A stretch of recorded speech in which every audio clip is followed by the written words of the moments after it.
Europa's ice sheets stretched endlessly beneath the research station, their crystalline surface reflecting Jupiter's distant glow.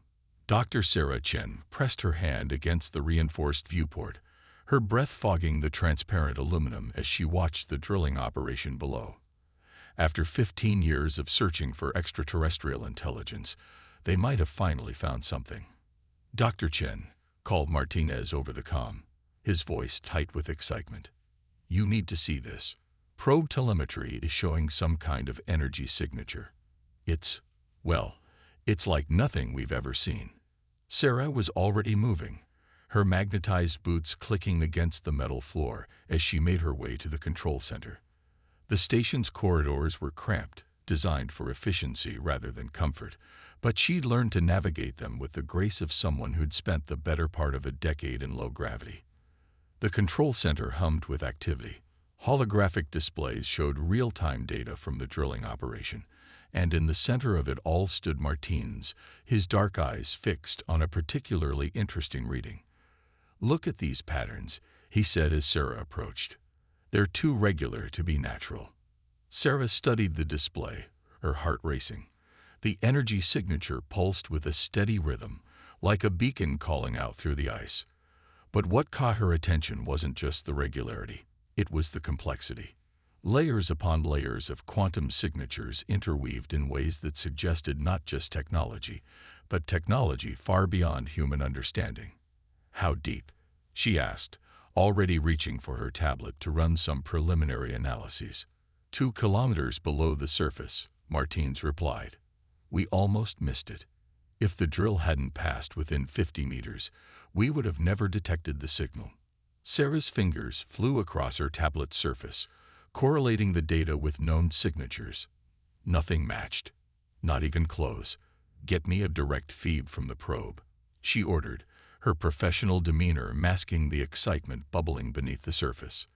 The main display shifted, showing the video feed from the drill probe. At first, there was nothing but ice, its blue-white surface illuminated by the probe's lights. Then something reflected back, something metallic. As the probe's cameras adjusted, a structure began to take shape through the translucent ice. "My God," Martins whispered. "That's not natural." The structure was massive, at least several hundred meters long, with a design that spoke of intelligent creation. Its surface was covered in intricate patterns that seemed to shift and flow, despite being encased in ice for what must have been millions of years. "It's still active," Sarah said, more to herself than to Martinez. "After all this time, it's still running." She turned to her colleague. "We need to assemble a team. Get me Dr. Peddle from engineering and Dr. Yoshida from quantum physics, and someone wake up the director. This changes everything."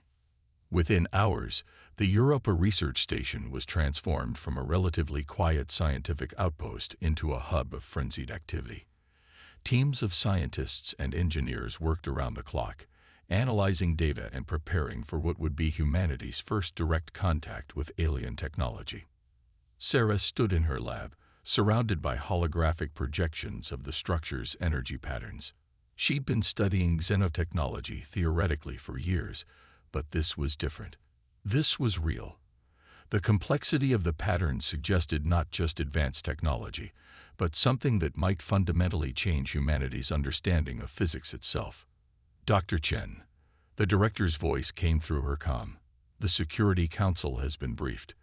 They're giving us 72 hours to assess the situation before they decide whether to send in a military team." Sarah felt a chill that had nothing to do with Europa's frigid environment. "Sir, we need more time than that. We're dealing with technology millions of years old. We can't rush this." "Then I suggest you make the most of those 72 hours, the director replied. "Because one way or another, we're going to make contact. The only question is whether it happens on our terms or theirs." Sarah turned back to the holographic displays, studying the intricate dance of energy patterns. Somewhere in this alien mathematics was a message, a purpose. She just had to decode it before time ran out, and before whatever was waiting in the ice decided to wake up on its own. As she worked through the night, Europa's ice sheets groaned and shifted around the station, as if the moon itself was stirring from a long slumber. And deep below, embedded in the ancient ice, something began to respond to humanity's presence, its systems awakening after millions of years of dormancy. The real question wasn't whether they would make contact, it was whether humanity was ready for what they would find. The first tremor hit just after the 30-hour mark. Sarah was deep in her analysis of the alien energy signatures when the entire station shuddered, sending equipment rattling against walls and loose items floating in the low gravity. Warning lights flashed as the station's stabilizers fought to compensate. "Status report," she called out, already moving toward the main monitoring station. The holographic displays showed a cascade of anomalous readings spreading outward from the alien structure. "Energy spike from the artifact," Dr. Yoshida reported, his fingers dancing across multiple interfaces. "The quantum signatures are amplifying. Whatever's down there, it's responding to our presence." Sarah watched as new patterns emerged in the data stream, more complex than anything they'd seen before. The alien technology wasn't just active, it was adapting, changing in response to their scans. "Show me the ice density readings around the structure." The display shifted, revealing the troubling pattern. The ice surrounding the alien vessel was changing at the molecular level, becoming more crystalline, more ordered. It was as if the structure was reorganizing its environment. "Dr. Chen," Martinez's voice crackled over the comm, tension evident in his tone. "We're getting electromagnetic interference across all systems. The backup generators just kicked in, but main power is fluctuating." Sarah's mind raced through the implications. The alien technology was interfacing with their systems, but not in any way they'd anticipated. "Shut down all non-essential systems," she ordered, "and get me a direct line to the quantum core." The quantum core was the station's most advanced piece of technology, an experimental computer system capable of processing data at the quantum level. If anything could communicate with the alien technology, it would be that. As the station powered down around them, Sarah made her way to the core chamber. Dr. Patel was already there, his usually calm demeanor showing signs of stress. "The core's processing power has tripled in the last hour," he reported without preamble. "It's like it's being upgraded, but we're not the ones doing the upgrading." Sarah studied the quantum core's readings. The alien technology wasn't just interfacing with their systems, it was enhancing them, teaching them new ways to process information. "It's not an attack," she realized, excitement building in her voice. "It's first contact." Another tremor shook the station, stronger this time. "We've got structural stress in sections 3 through 7, Martins reported. "Whatever that thing is doing, the ice shelf isn't handling it well." "The military team is en route," the director's voice cut in. "They'll be here in 20 hours. Dr. Chen, if you're going to establish communication, it needs to happen now." Sarah turned to Patel. "We need to let it happen. The quantum core, we need to let it fully interface with the alien system." "That's incredibly risky," Patel protested. "We don't know what kind of changes it could make to our systems, to our understanding of quantum mechanics itself." "Exactly," Sarah replied, a slight smile playing at her lips. "That's the point. We've been trying to understand this technology through our own limited framework. We need to let it teach us." With trembling fingers, she began bypassing the quantum core's safety protocols. As each barrier came down, the alien signals grew stronger, more coherent. The core's displays shifted, showing patterns of impossible complexity, a language written in quantum states. "Look at this," Yoshida breathed, watching as new equations wrote themselves across their screens. "It's showing us how it thinks, how it processes reality itself." The station shuddered again, but this time it felt different, more controlled, as if the structure below was calibrating itself to their environment.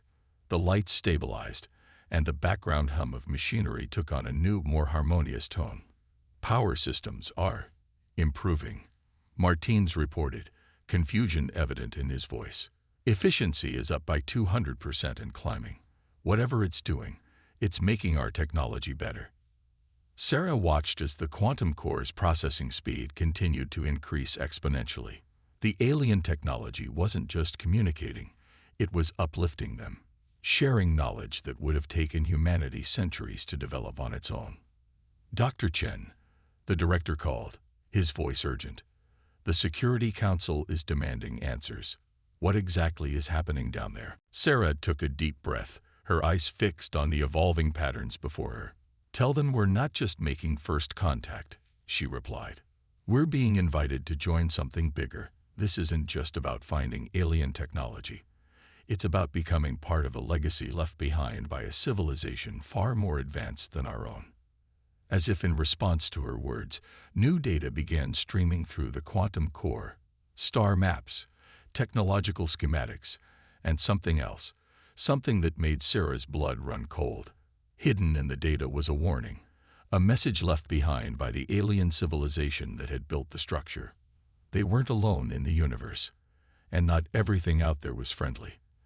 The question now wasn't just whether humanity could understand the gift they'd been given. It was whether they could master it in time to face what was coming. The military arrived ahead of schedule.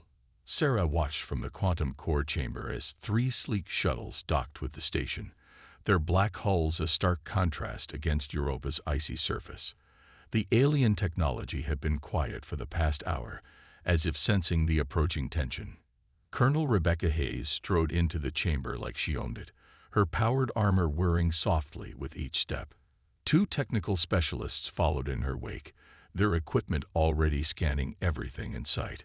Dr. Chen, she said, her voice clipped. I understand you've been communing with an alien eye. Sarah straightened, meeting the colonel's gaze. We've established a preliminary connection through our quantum core. The technology is sharing information, valuable information, knowledge that could advance humanity by centuries. Or destroy us completely, Hayes countered. We've detected quantum entanglement signatures reaching all the way to Titan. Whatever this thing is, it's spreading. That was news to Sarah. She turned to her displays, checking the quantum resonance patterns. The colonel was right. The alien technology wasn't just communicating with their station. It was reaching out across the solar system, touching other quantum-capable systems. It's creating a network, Sarah realized, excitement overtaking her concern. The same kind of network that must have connected its civilization. Don't you see? This is exactly what we've been looking for, a way to bridge the vast distances of space. Hayes wasn't impressed. What we're seeing is an alien system infiltrating human technology without authorization or control. I have orders to shut it down. The quantum core pulsed, its displays shifting to show new data. Sarah's eyes widened as she read the incoming information. Wait, it's showing us something. Something important. She quickly translated the quantum patterns into conventional data streams. There's a reason it's building this network. Something's coming. The main display filled with astronomical data, gravitational distortions, radiation signatures, and spatial anomalies, all pointing to something massive moving through the outer solar system. Whatever it was unlike anything humans had ever encountered. 3 months, Sarah said, her voice barely above a whisper. Whatever this is, it will reach our solar system in 3 months. And according to these readings, it's destroyed other star systems before. Hayes studied the data, her military training warring with the unprecedented situation. You're telling me this alien tech is trying to help us. Why should we trust it? Because it's already had 1,000 opportunities to harm us and hasn't taken any of them. Sarah replied, look at what it's doing. It's not just sharing technology, it's integrating with our systems in a way that enhances rather than replaces them. It's working with us, not against us. As if to emphasize her point, the quantum core suddenly projected a new series of schematics, designs for defensive systems that combined human ingenuity with alien quantum technology. The integration wasn't just possible, it was necessary for survival.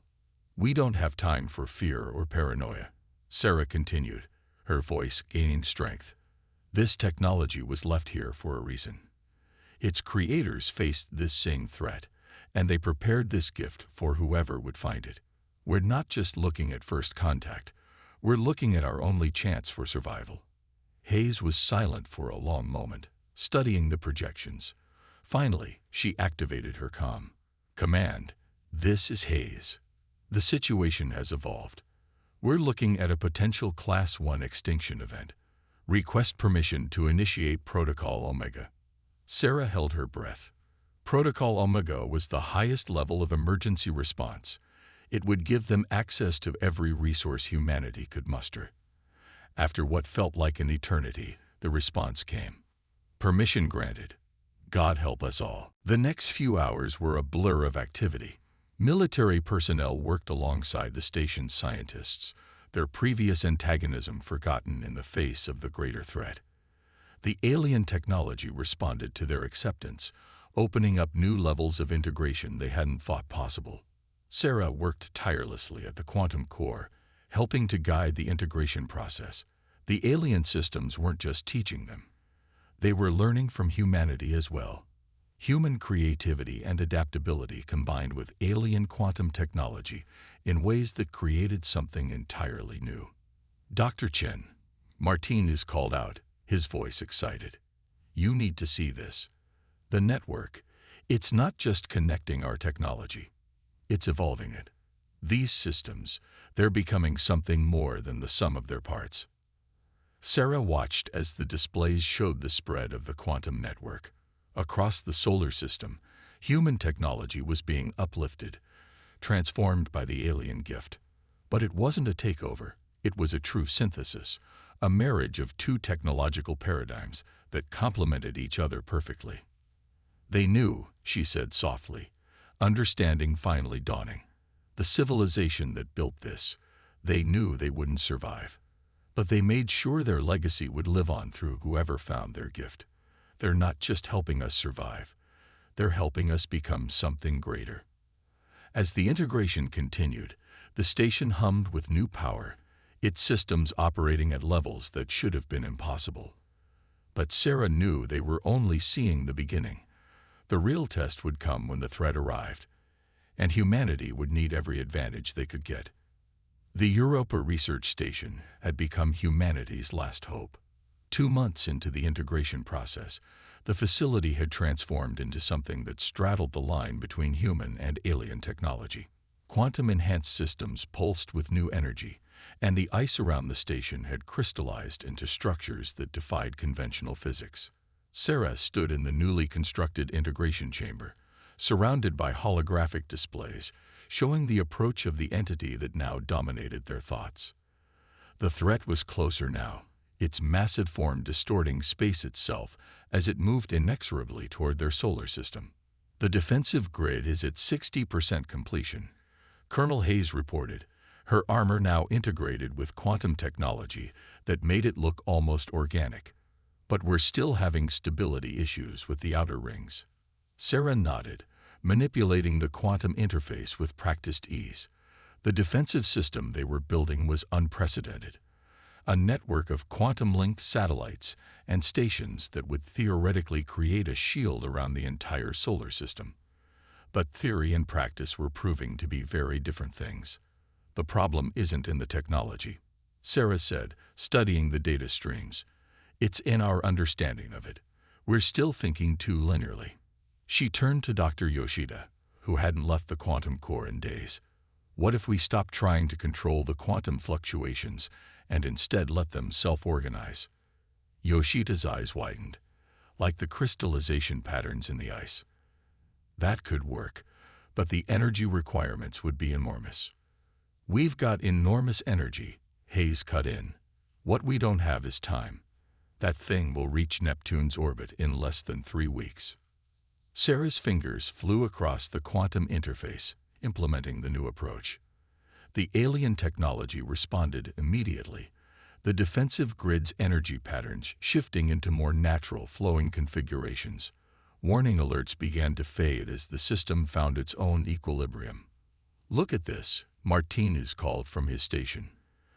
The quantum network, it's not just stabilizing, it's growing. New nodes are forming spontaneously wherever the field lines intersect. Sarah watched in amazement as the defensive grid began to evolve on its own, guided by the combined principles of human and alien science. The technology they'd awakened wasn't just a tool, it was becoming a new form of life, one born from the union of two civilizations, separated by millions of years. Dr. Chen. The director's voice came through the comm. Urgent. We're detecting massive energy signatures from the outer system. The entity, it's accelerating. The main display shifted to show the approaching threat. It was vast, a writhing mass of dark energy that consumed everything in its path. As they watched, it engulfed a small comet, the ice and rock disappearing into what looked like a tear in reality itself. It's not just a physical threat, Sarah realized, studying the readings. It's breaking down the fundamental forces that hold matter together. That's why the alien civilization created quantum technology. Conventional physics doesn't work against this thing. Hayes stepped forward, her expression grim. Can we stop it? Sarah took a deep breath, watching as the defensive grid continued to evolve and adapt. Not with force. But maybe we don't have to. She turned to the quantum core, its crystalline structure now pulsing with patterns that mirrored the ice formations outside. The alien technology, it's not just about defense. It's about transformation. She began manipulating the quantum fields, not trying to create a barrier against the entity, but instead working to change the very nature of space around their solar system. The alien technology responded, its quantum networks resonating with possibilities that humanity had never imagined. The original civilization, Sarah explained as she worked, they didn't just leave us weapons. They left us a way to evolve, to become something that could exist in harmony with the fundamental forces of the universe. That's what the quantum integration has been preparing us for. As if in response to her words, the defensive grid began to pulse with new energy. The quantum network expanded, its patterns becoming more complex, more beautiful. Throughout the solar system, human technology transformed, ascending to a new level of existence. Energy readings are off the scale, Yoshida reported, his voice filled with wonder. The quantum field, it's not just protecting us, it's changing everything it touches, rewriting the basic laws of physics in our region of space. Sarah watched as the transformation spread, a wave of quantum evolution sweeping through their solar system.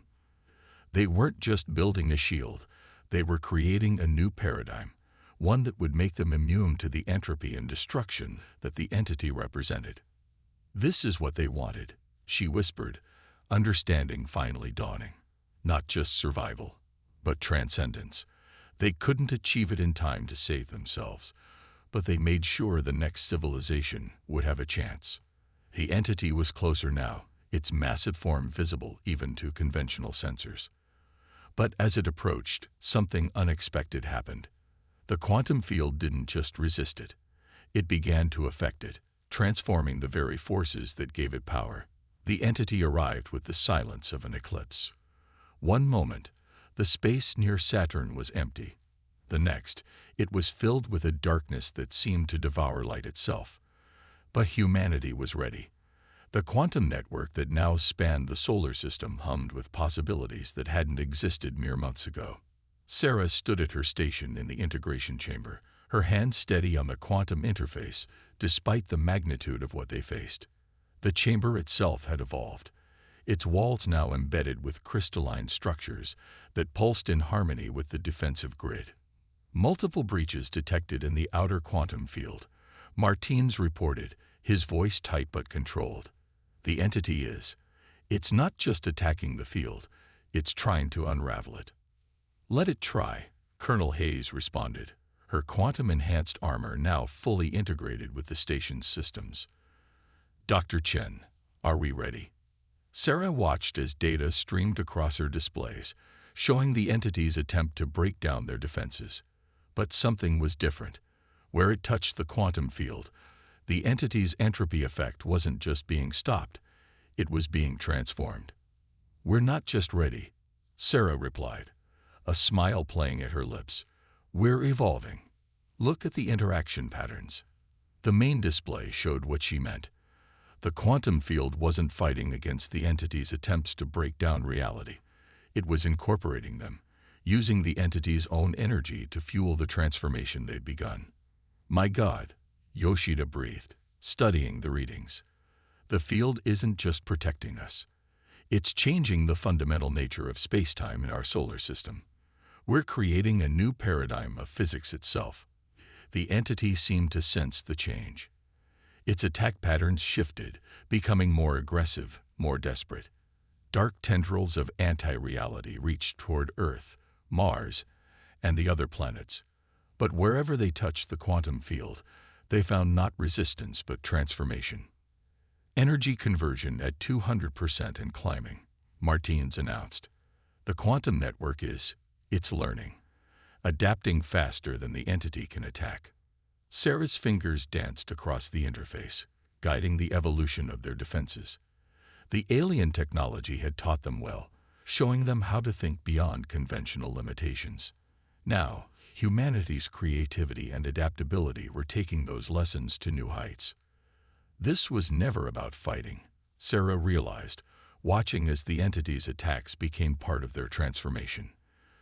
The civilization that left us this gift, they understood something fundamental about the universe.